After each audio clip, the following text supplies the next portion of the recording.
আসসালামু আলাইকুম এভরিওয়ান, আমি আপনাদের আজহাইরা আপা আয়েশা আবার চলে আসলাম একটু বাচ্চামো করতে। আজ ভাবলাম আমরা যেহেতু বাঙালি মানে মাছে ভাতে বাঙালি, তাই আজকে চিংড়ি মাছের ঝোল আর ভাত করব।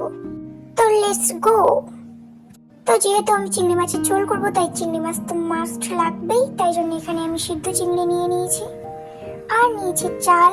আর এখানে কিছু মশলাপাতি আছে, যেমন ধরুন গোটা রসুন, গোটা গোলমরিচ, জিরে আর রংফুল। আর এই বেসিক মশলাগুলোকে তো না দেখালেও চলতো, তাও আমি দেখালাম। এখানে আছে লবণ, হলুদ, গোটা পেঁয়াজ আর আদা রসুনের পেস্ট। আর এখানে আছে আমাদের চিলি ফ্লেক্স। তো এবার আমি এক চুটকিতে কিভাবে মশলাগুলোকে বেটে নিলাম ম্যাজিকের মতো, একবার দেখুন। এরপর আবারও সেম প্রসেসে আবারও পেঁয়াজগুলোকে ম্যাজিকের মতো কেটে নিলাম। তারপর কড়াইতে দিচ্ছি সামান্য তেল, এটা কিন্তু ভালো করে গরম হওয়া চাই, ঠিক আছে। তারপর আমি দিয়ে দিলাম চিংড়ি মাছগুলো ভাজা করতে। আর এটা হ্যাঁ, আমি কিন্তু তেলটা গরম হওয়ার পরেই দিয়েছি। আর এখানে আমি বসিয়ে দিচ্ছি ভাত। চিংড়ি মাছগুলোর এক পিঠ লাল হয়ে গেলে উল্টো পিঠ করে দেব, কারণ আর নাহলে পুড়ে যাবে। আর এবার হয়ে গেছে, তাই আমি তুলে নিচ্ছি। এবার চিংড়িগুলোকে রান্না করার পালা, তাই আমি একটা প্যানে তেল দিয়ে নিলাম আর পেঁয়াজ কুচিগুলোকে ভেজে নিচ্ছি ভালো করে।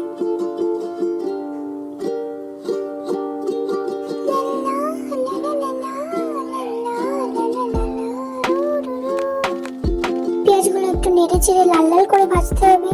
আর পাশে আমি ভাতটাকেও একটু দেখিয়ে দিচ্ছি যে কেমন শক্ত আছে নাকি নরম হয়েছে। এখনো শক্ত আছে, তাই আমি রেখে দিলাম। আর হ্যাঁ, পেঁয়াজের উপর ওই তেলে আদা রসুন বাটা দিলে যা একটা সুঘ্রাণ পার হয় না ভাই, সেই জন্য আমি দিয়ে নিয়েছি একটু আদা রসুন। তারপর আবারও নেড়ে চেড়ে নিলাম। এবার আমি অল্প করে দিয়ে দিলাম জল। এবার শুধু হাঁটু জলে চিংড়িগুলোকে সাঁতার কাটতে দেওয়ার পালা। খেয়াল রাখবেন, বেশি ডুবে গেলে কিন্তু মাছগুলো হাবুডুবু খাবে। আমি একটা মশলা রান্নাতে দিতে ভুলে গেছি, সেটা কমেন্ট করবেন। এই যে আপনাদেরকে কাছ থেকে দেখাই যে কতটা সুন্দর লাগছে আমার মিনি কিচেনের ছোট্ট ছোট্ট হাঁড়িতে রান্নাগুলো। আর এবার আমি একটু নেড়ে ছেড়ে দেবো। আমার মাছগুলো কষাতে হবে, সেই জন্য আমি জল দিয়ে দিচ্ছি অল্প করে।